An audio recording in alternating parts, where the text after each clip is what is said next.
For a time, Guardians, that's what we were called.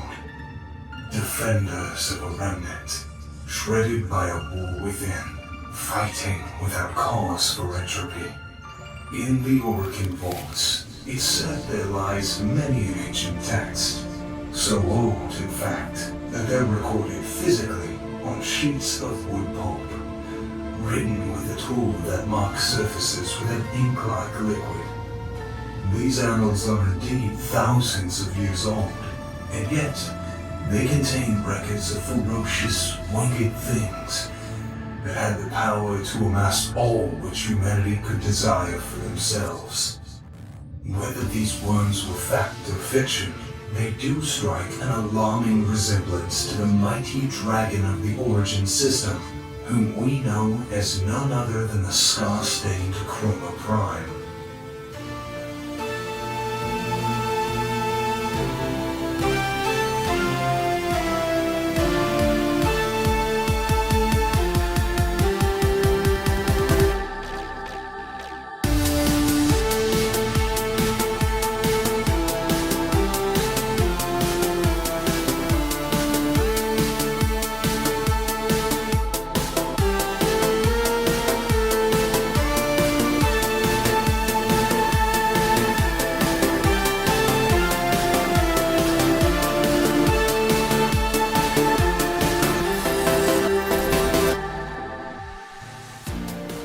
My name is Arcader, and welcome to my tribute to Chroma, one of the most useful Warframes in the game.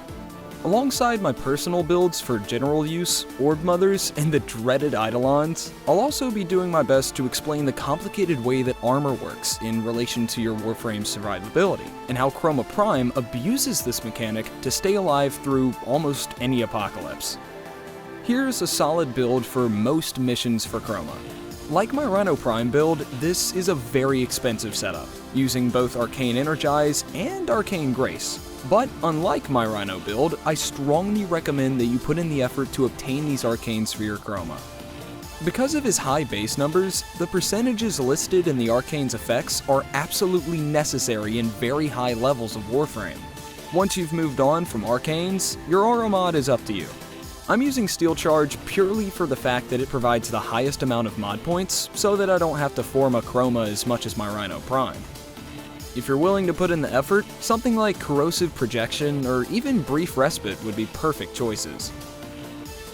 The build consists of Augur Message, Narrow-Minded, and Prime Continuity to keep from having to refresh my 2 and 3 too often, Blind Rage, Augur Secrets, and Umbral Intensify to ensure that Vex Armor caps out its damage and armor buffs, plus Umbral Fiber and Umbral Vitality to support my high survivability.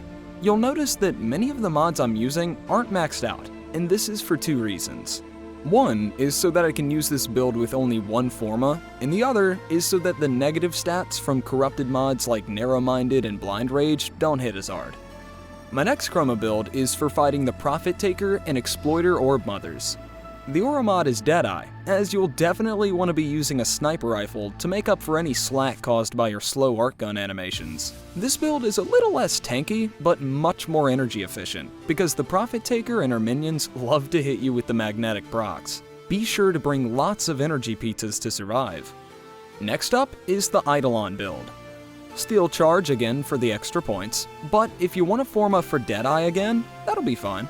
I've added Transient Fortitude to max out on ability strength, which will help boost Vex Armor for more damage and more armor.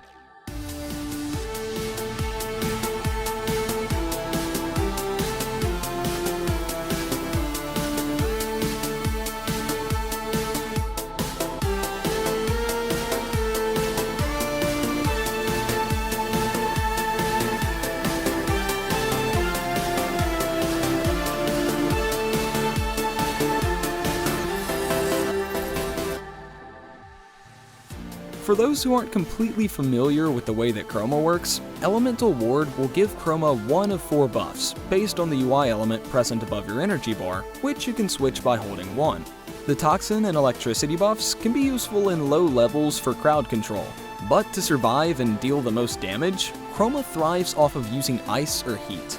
The heat buff will give Chroma extra base health, which is all affected by her armor normally, whereas the ice buff will give Chroma more base armor. With the builds I'm using, I generally like to go for heat, as having a little less armor is still better because of how much health I'm gaining for that armor to scale onto.